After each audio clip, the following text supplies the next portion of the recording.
La Coupe d'Afrique des Nations aurait dû être une simple célébration du football en Afrique, mais elle a finalement révélé des fractures profondes.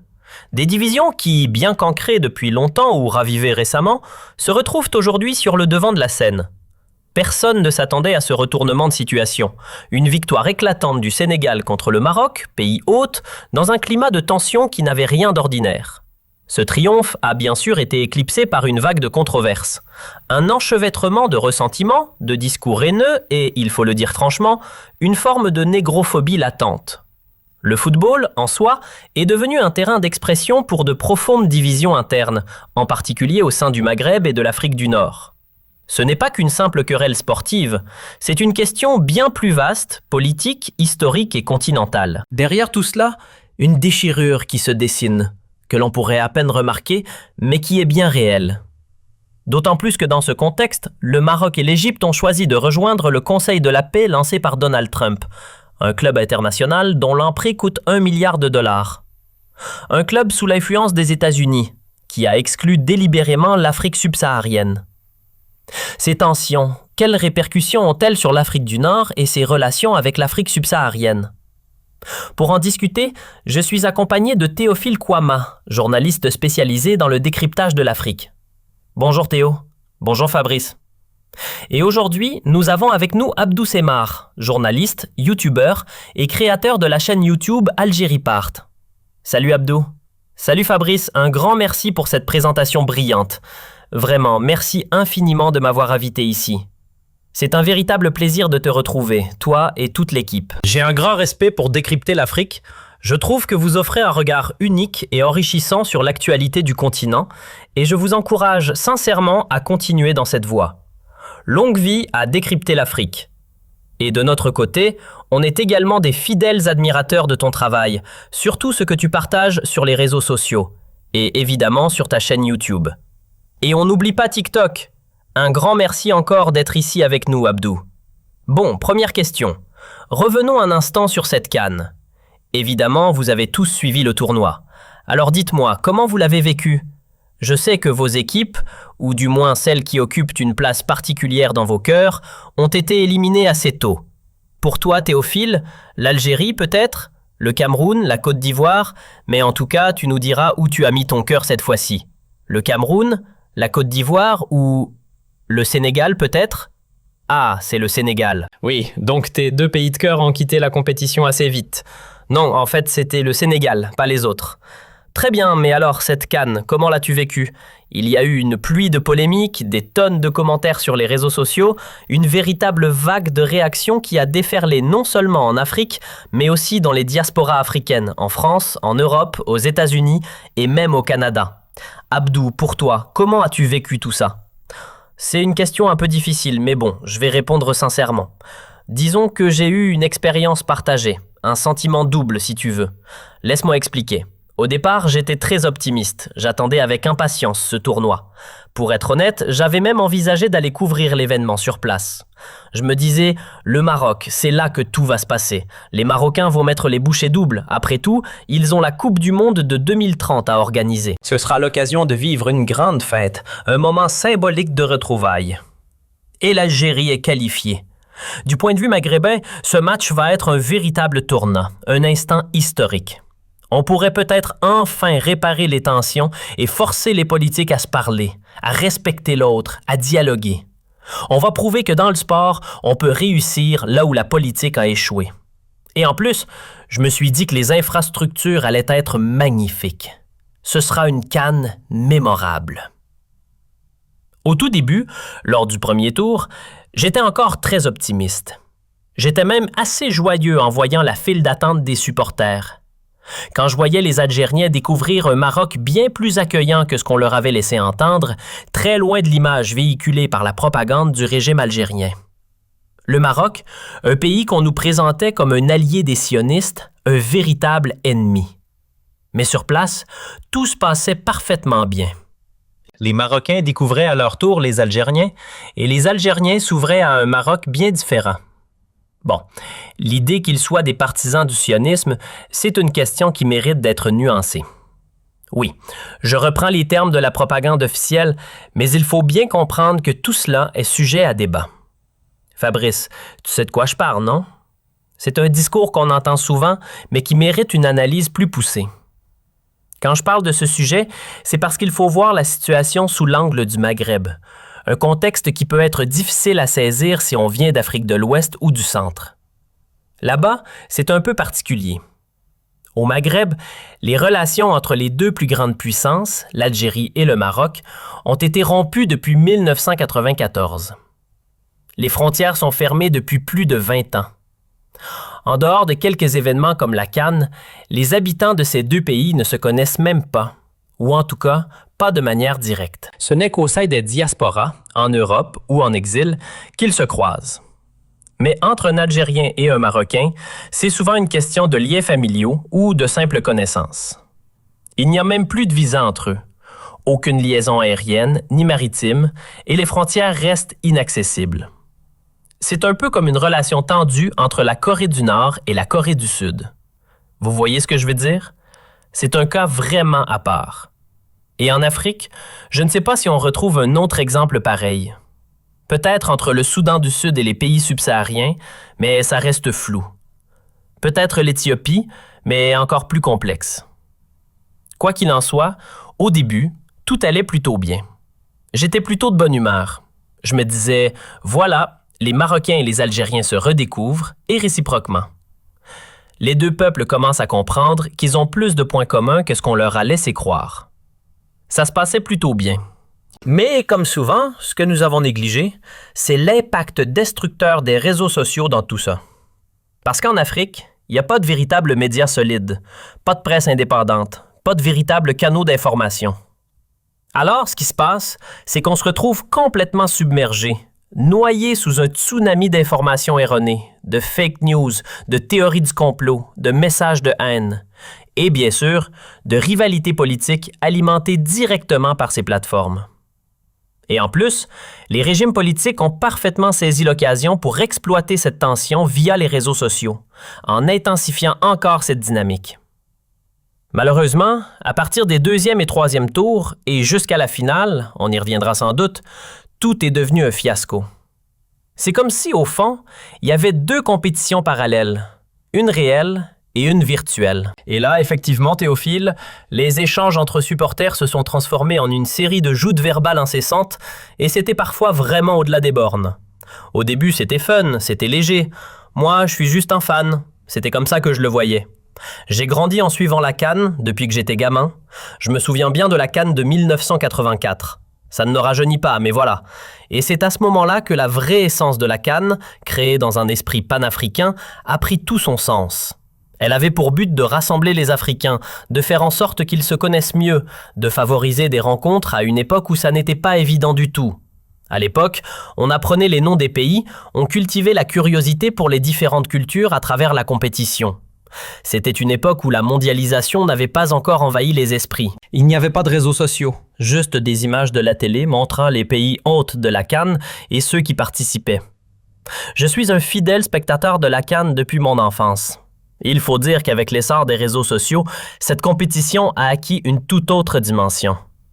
Longtemps ignorée, voire réduite à un simple événement folklorique par les Occidentaux, notamment les Européens, la CAN est désormais un phénomène médiatique à part entière. Je me souviens quand j'étais étudiant à Nancy, nous nous réunissions pour regarder les matchs, à l'époque des premiers satellites. On se battait presque pour capter les images de la CAN. C'était bien loin des superproductions médiatiques d'aujourd'hui. L'arrivée d'Internet et l'engagement des diasporas ont littéralement propulsé la CAN, lui donnant une résonance et une influence qu'elle n'avait jamais connue auparavant. Au début, tout ça était plutôt amusant. Cela permettait aussi aux Européens d'origine africaine de renouer avec leur héritage, de mieux comprendre d'où ils viennent. Les réseaux sociaux étaient une vraie source de divertissement, avec des contenus souvent hilarants. Cela favorisait aussi une meilleure connaissance des cultures africaines, un véritable échange, un moyen de briser les barrières et de se rapprocher. Même avant que les réseaux sociaux n'envahissent notre quotidien, les CAN précédentes nous offraient déjà une belle dose de rigolade et de contenu léger et sympa. Mais bien sûr, il y avait déjà des polémiques, et je suis d'accord avec Dou, ces tensions existent depuis longtemps sur Internet, un nationalisme latent. Par exemple, lors de la CAN de la Côte d'Ivoire, une influenceuse franco-algérienne a créé une vidéo où elle qualifiait la Côte d'Ivoire de pays préhistorique, archaïque, et cette vidéo a fait scandale. Des réactions que l'on retrouve fréquemment sur les réseaux sociaux, où l'on se rend compte qu'en réalité, les Africains eux-mêmes ne se connaissent pas vraiment. Il n'y a pas une seule Afrique, il y a plusieurs Afriques. C'est une évidence. La CAN, en tant qu'événement culturel, politique et sportif, est un moyen de nous unir, de nous faire découvrir les autres, de nous comprendre. L'unité africaine est un projet, une véritable conquête. Là où l'ultranationalisme déchire, il est essentiel de nourrir les idéaux du panafricanisme, de cultiver la solidarité, d'avancer ensemble vers une Afrique unie. Il est évident que pour aller de l'avant, il faut d'abord établir l'entente. Mais est-ce vraiment ce que souhaitent les pouvoirs en place? J'ai des doutes. En réalité, il me semble que les autorités politiques préfèrent plutôt alimenter la division, notamment entre certaines régions comme l'Afrique du Nord et l'Afrique de l'Ouest. Prenons l'exemple du match classique entre le Burkina Faso et la Côte d'Ivoire lors de la CAN, qui s'est déroulé sans aucun incident. Rien à signaler, tout a été calme. En revanche, le match entre l'Algérie et le Maroc n'a même pas eu lieu, et à la place, on a assisté à un déferlement de haine. Je crois que l'Afrique de l'Ouest, en comparaison, est bien plus résistante à ce genre de tensions que d'autres régions du continent. Quant à la responsabilité de la Confédération africaine de football, elle est énorme. Et c'est un scandale en soi. Sa gestion de l'arbitrage est catastrophique. Elle est incapable de maintenir des relations saines, et pire encore, elle laisse des lobbies malveillants étouffer son bon fonctionnement. La CAF semble toujours sous l'emprise de ces puissants lobbies. Quand ce ne sont pas les lobbies égyptiens, ce sont ceux du Maroc. Et quand ce n'est ni l'un ni l'autre, c'est celui du Cameroun. La CAF n'a jamais réussi à fonctionner de manière indépendante. Et il y a même des lobbies français qui pèsent dans les décisions. Ce qui est encore plus frappant, c'est l'influence des grandes entreprises étrangères sur cette organisation. Il y a clairement un sujet de discussion ici, mais malheureusement, peu de médias panafricains s'en emparent. La CAF, il est urgent de la réformer. Elle porte une lourde responsabilité dans les nombreux échecs organisationnels, surtout au niveau logistique. On a vu de beaux stades, c'est vrai, avec des investissements conséquents du Maroc. L'Égypte, en 2019, a aussi offert une belle organisation, et on peut en parler plus tard des chiffres, etc. Mais il reste des problèmes organisationnels persistants qui alimentent les polémiques, exacerbent les divisions et attisent les suspicions, car la CAF n'est tout simplement pas à la hauteur de son rôle. Le plus étonnant, c'est que personne ne semble s'emparer de ce sujet. C'est comme si tout le monde se contentait de regarder sans agir. Mais qu'attend-on réellement pour réformer la CAF? Peut-on vraiment imaginer une CAF différente des exécutifs nationaux? Dans des pays où les chefs d'État se maintiennent au pouvoir sans aucun respect pour la redevabilité, dans des États où la corruption est un mal enraciné, pourquoi devrait-on s'étonner que la CAF reflète le fonctionnement des gouvernements africains? Et il faut aussi souligner qu'en Afrique, la politique institutionnelle a un pouvoir énorme, bien plus que dans beaucoup d'autres régions. La CAF est devenue un pouvoir parallèle à celui des États. En tant que chef d'État, même avec tout ton pouvoir, tu n'as pas un contrôle absolu sur ta fédération de football. Et la CAF, c'est quasiment un pays en soi, un pouvoir à part entière. D'ailleurs, Patrice Motsepe, on sait bien qu'il exerce une influence comparable à celle d'un chef d'État. Et c'est un milliardaire. Le problème avec la CAF, c'est qu'elle fonctionne de la même manière que certains États africains. C'est là le cœur du problème. Ce n'est pas un simple pouvoir parallèle, mais un pouvoir formel où règne la corruption, les mauvaises intentions, les conflits d'intérêts et j'en passe. D'ailleurs, avec Patrick Motsepe, il est évident qu'il y a un conflit d'intérêts. Et puis, on pourrait dire que la FIFA n'est pas mieux non plus. Finalement, c'est dans la continuité logique des grandes institutions qui, tout de même, fonctionnent beaucoup mieux. Le vrai souci avec la CAF, c'est qu'à cause de ses faiblesses organisationnelles, de ses dysfonctionnements et de ses pratiques douteuses, elle accentue encore les fractures existantes. Au lieu de jouer le rôle d'unificateur, le football, notamment à travers la CAN, est devenu un terrain de division. Soyons honnêtes, n'avez-vous pas l'impression que les anciennes CAN étaient mieux organisées, plus célébrées? Prenons celle de 2002 ou avant 2010. Elles étaient beaucoup plus sereines, beaucoup plus joyeuses. Il n'y avait pas Internet à l'époque, pas ce phénomène des réseaux sociaux. Et la CAF était bien plus solide, mieux gérée à ce moment-là. Finalement, n'avons-nous pas assisté à une dérive au fil du temps? Parce que la CAN a été fondée à l'origine pour célébrer l'unité africaine, pour affirmer des valeurs communes. L'Afrique du Sud, pendant 30 ans, a été exclue à cause de l'apartheid. Et pendant ce temps, les Européens n'ont pas vraiment soutenu la CAF ni la CAN. C'était un moment de fierté, un véritable acte d'affirmation. Au départ, c'était juste quelques équipes, peut-être 4 ou 5. Mais à l'époque, l'Afrique était pleine de dignité et il y avait un respect total. Peut-être que ceux qui occupent des postes de pouvoir aujourd'hui devraient se rappeler ce que les fondateurs ont accompli, se souvenir des actions de ceux qui les ont précédés. Prenons par exemple Patrice Motsepe, un homme d'affaires mondial, un afro-capitaliste avec une culture internationale bien établie. Il devrait se dire qu'il a un devoir de surpasser ce qu'a fait Issa Hatou, ce fonctionnaire camerounais qui n'avait pas la même ouverture d'esprit. Motsepe doit impérativement se dire qu'il doit faire mieux que Issa Hatou, qui était moins préparé à la mondialisation que lui. C'est là que l'élite, en gros des affaires et de la politique, doit se montrer plus compétente que ceux qui ont été catapultés dans l'histoire comme Issa Hatou. Si ce n'est pas le cas, ce serait vraiment dommage.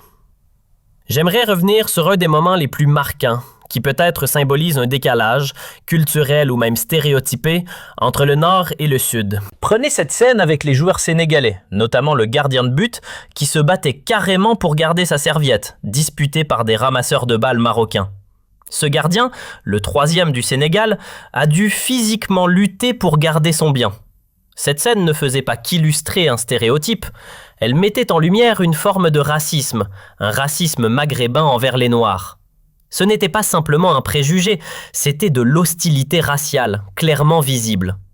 Les Maghrébins semblent avoir cette perception que toute l'Afrique subsaharienne est imprégnée de sorcellerie. Pour eux, quand ils affrontent une équipe d'Afrique subsaharienne, il y a toujours cette idée de vaudou et de magie derrière. C'est une vision raciste, profondément enracinée. Et ce ne sont pas des stéréotypes, c'est bien plus grave. Les Maghrébins semblent avoir cette idée que toute l'Afrique subsaharienne est envahie ou manipulée par des pratiques occultes. À leurs yeux, chaque match contre une équipe de cette région est presque automatiquement lié à la sorcellerie. C'est une perception profondément ancrée dans leur imaginaire collectif. L'Afrique subsaharienne, pour eux, c'est synonyme de vaudou, de magie noire et ainsi de suite. Ce ne sont pas simplement des stéréotypes, c'est bien plus grave que ça. C'est du racisme pur et simple, déguisé sous des idées préconçues. Regardons maintenant un extrait de cette scène justement. Voyez-vous, c'est totalement absurde. Je précise que le joueur marocain que l'on voit debout devant le 3e gardien sénégalais, Ivan Diouf, c'est Ismaël Sabari, qui a par la suite présenté ses excuses après le match, au moins le lendemain, suite à l'incident. Cette scène, franchement, c'est du jamais vu. Certains supporters, en tout cas, ont profité de ce moment pour répandre ce stéréotype sur la magie, le voodoo, comme en parlait Abdou. C'est une idée ridicule, mais le pire, c'est que des joueurs en ont pris part. D'ailleurs, même Hakimi, qui est tout de même le ballon d'or africain, s'est retrouvé à faire exactement la même chose, jeter la serviette. C'est presque incompréhensible tellement c'est stupide. Ce qui me choque, c'est qu'il s'agit de jeunes, d'enfants mal éduqués, probablement âgés de 14 ou 15 ans.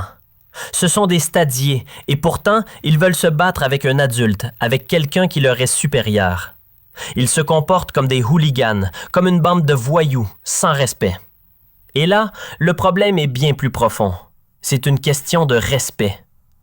Comment peut-on regarder l'autre de cette manière, surtout quand on parle de l'admiration qu'on peut avoir pour un joueur professionnel?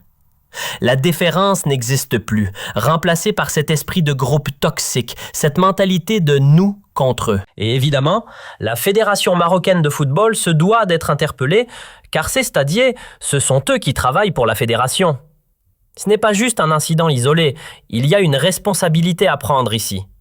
Il y a une sorte de complicité entre les joueurs et les stadiers. Mais pourquoi au juste? C'est ce fameux « nous contre eux ». Ce genre de mentalité partagée et acceptée. C'est vraiment le même principe que celui qui a circulé en Europe où certains croyaient que les Juifs empoisonnaient les puits. En réalité, il ne se passe rien d'autre que une serviette. Pourtant, la machine à clichés se met en marche, parce qu'il existe déjà un logiciel, une idée préconçue, dans les têtes de beaucoup, prêts à y croire aveuglément.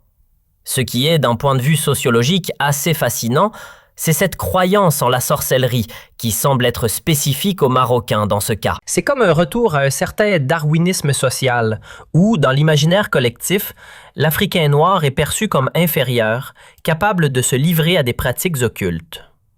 Et ce qui est surprenant, c'est que la référence à la raison ou à l'élévation intellectuelle, ce n'est pas la pensée du maghrébin, mais celle de l'occidental, du blanc.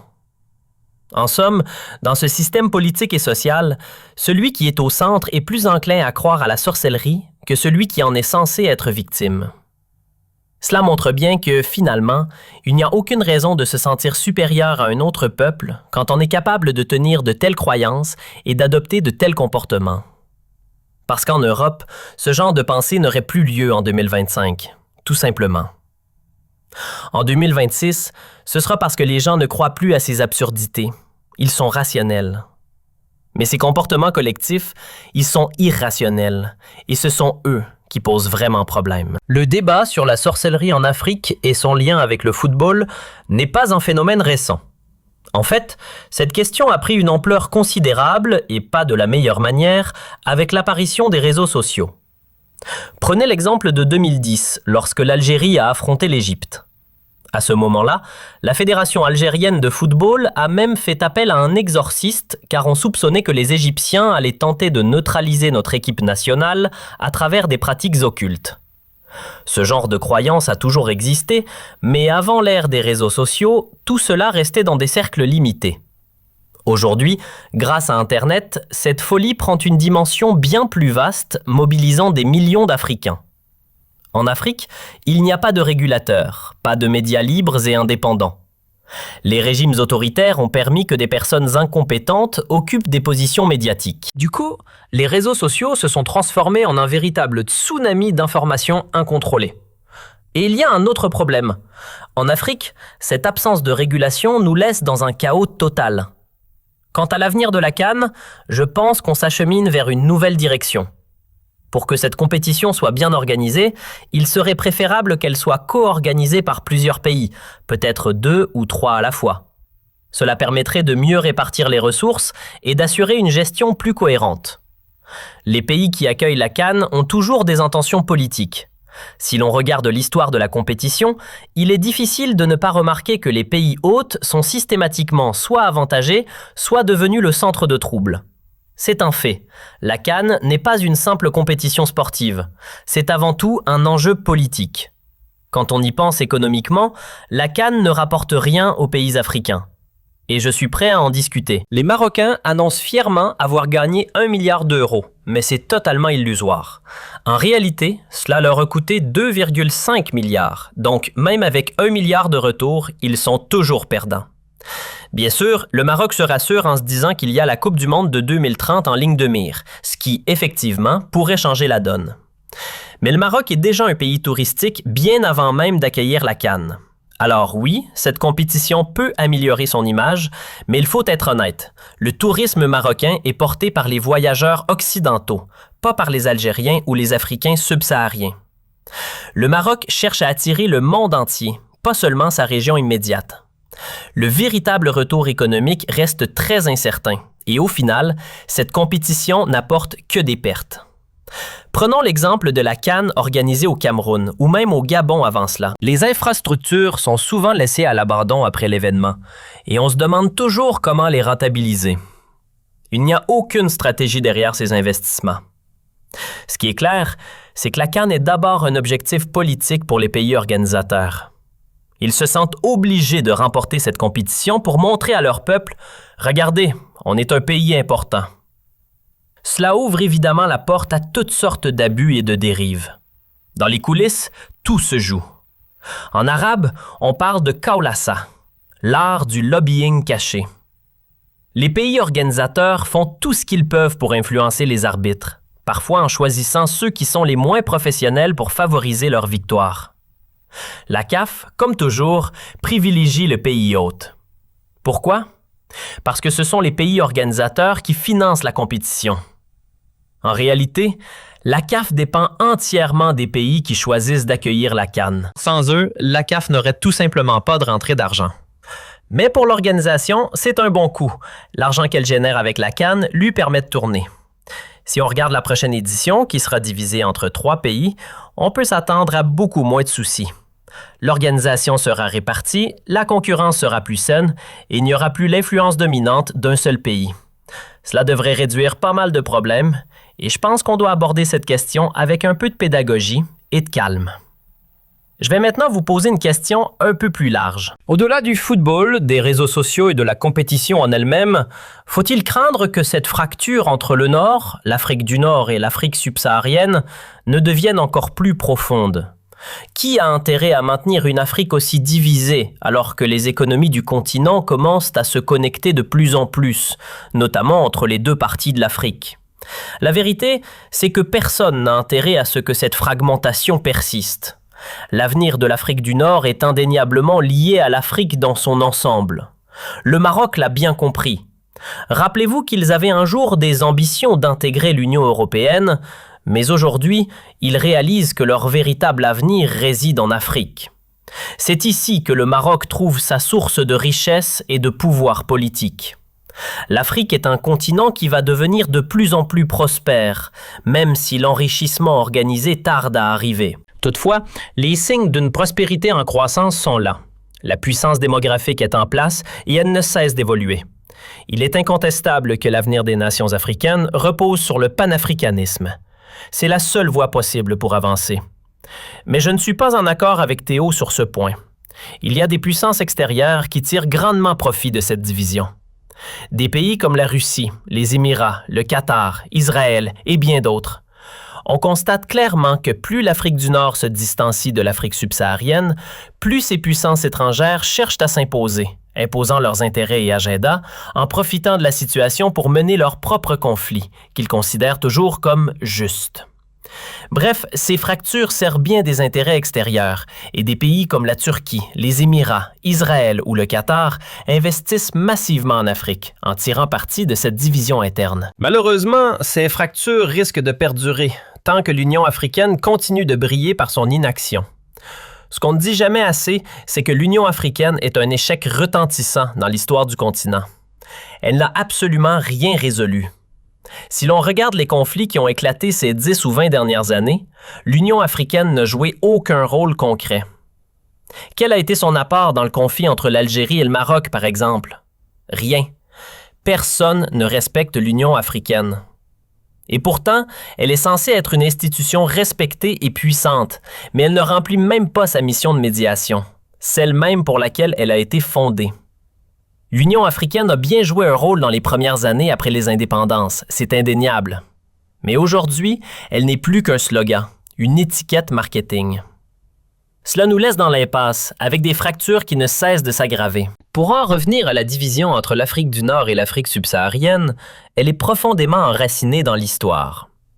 Il y a eu pendant des siècles une traite négrière qui a exacerbé les clichés et alimenté un complexe de supériorité renforcé par la colonisation européenne.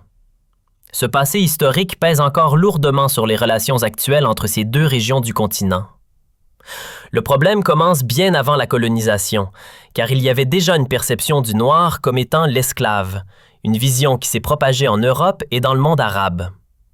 Mais cette perception a pris une nouvelle tournure avec l'arrivée de la colonisation européenne et le darwinisme social, qui ont créé une hiérarchie humaine.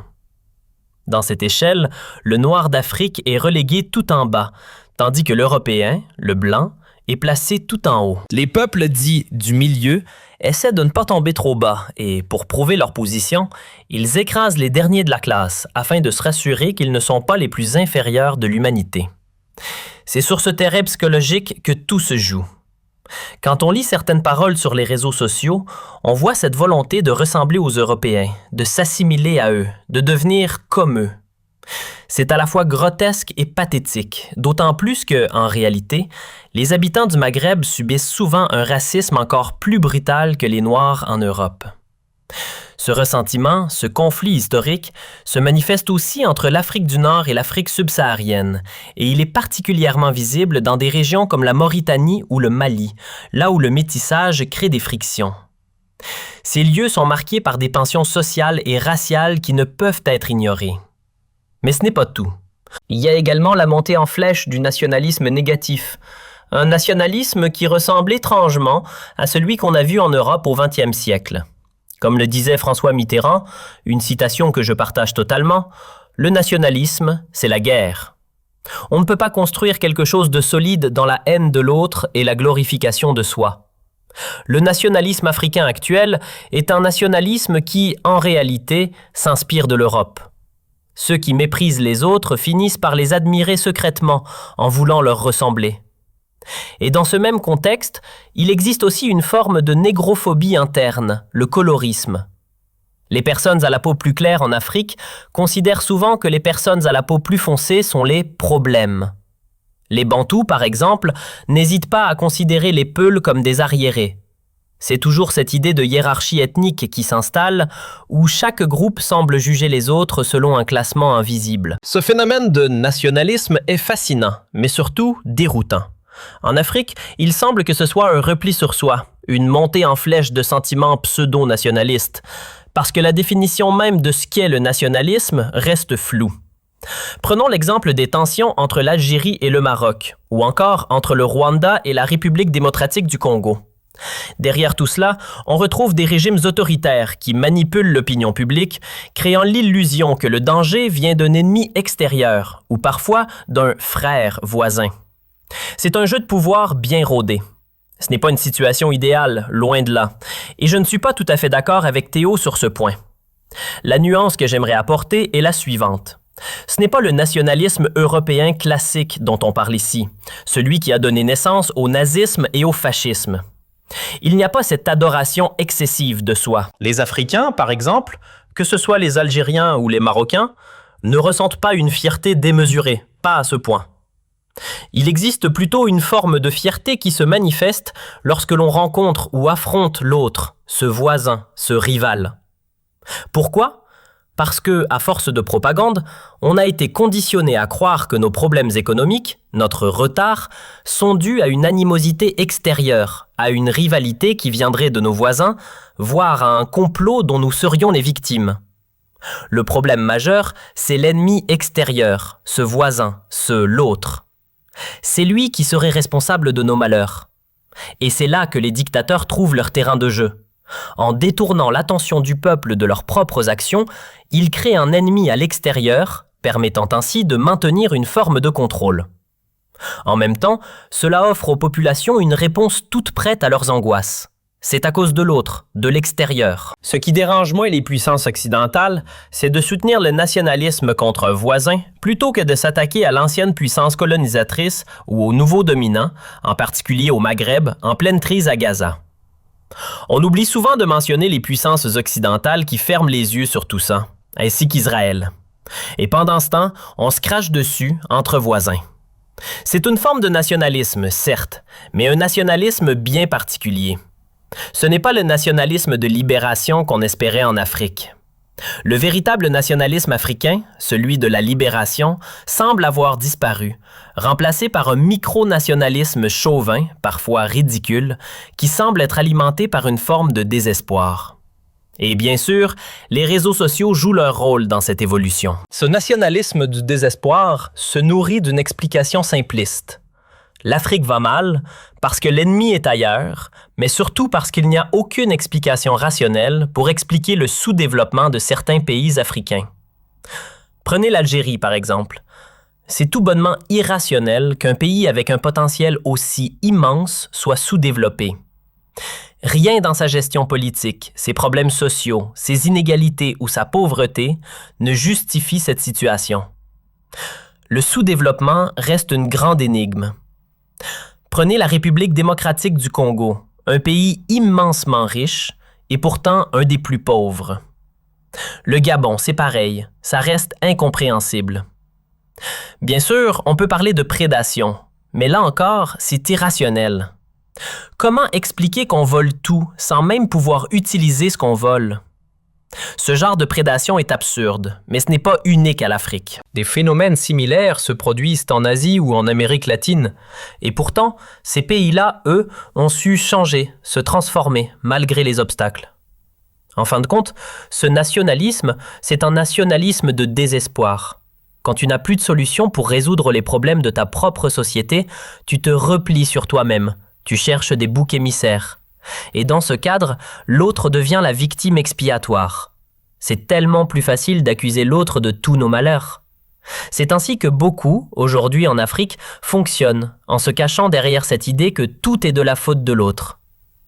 Dans ce contexte, il est impossible de ne pas remarquer l'éléphant dans la pièce, et je ne parle même pas d'un éléphant ordinaire, mais de Donald Trump, ce personnage capable de tout, même d'inventer une forme d'ubiquité. Regardons donc le Maroc, qui semble s'engager dans une nouvelle direction diplomatique, de plus en plus orientée vers les États-Unis, déjà bien liés à Israël. C'est bien connu, les accords d'Abraham ont été signés à Davos avec le ministre marocain des Affaires étrangères, Nasser Bourita, qui a pris part à ce geste symbolique. Et maintenant, le Maroc rejoint le Conseil de la paix, une initiative soutenue par Trump, une sorte de club de nations à la carte, exclusivement tourné vers les États-Unis. On peut voir l'image du Maroc rejoignant ce Conseil de la paix, à l'instar de l'Égypte, qui elle aussi semble se tourner vers cette organisation résolument pro-américaine, en concurrence directe avec l'ONU. L'ironie du sort? Aucun pays d'Afrique subsaharienne n'a été invité à cette table. Le tarif d'entrée? 1 milliard de dollars, fixé par Donald Trump lui-même. Vous êtes choqués? Ce n'est pas surprenant pourtant. Comment peut-on accepter que des pays comme le Maroc et l'Égypte regardent de ce côté, au détriment d'une réelle coopération entre les nations africaines? Cela ne vous semble-t-il pas profondément problématique? Il faut remettre les choses en perspective. Ces pays ne sont pas nouveaux dans cette posture atlantiste. Le Maroc, par exemple, a toujours eu une politique pro-américaine. C'est cette même politique qui lui a permis d'obtenir la reconnaissance de sa souveraineté sur le Sahara occidental. Sans l'alignement avec les standards diplomatiques de Trump, il est évident qu'il n'aurait jamais obtenu ce soutien. Quant à l'Égypte, elle a été atlantiste depuis les accords de Camp David, sous Sadat. Certes, la relation a connu des hauts et des bas.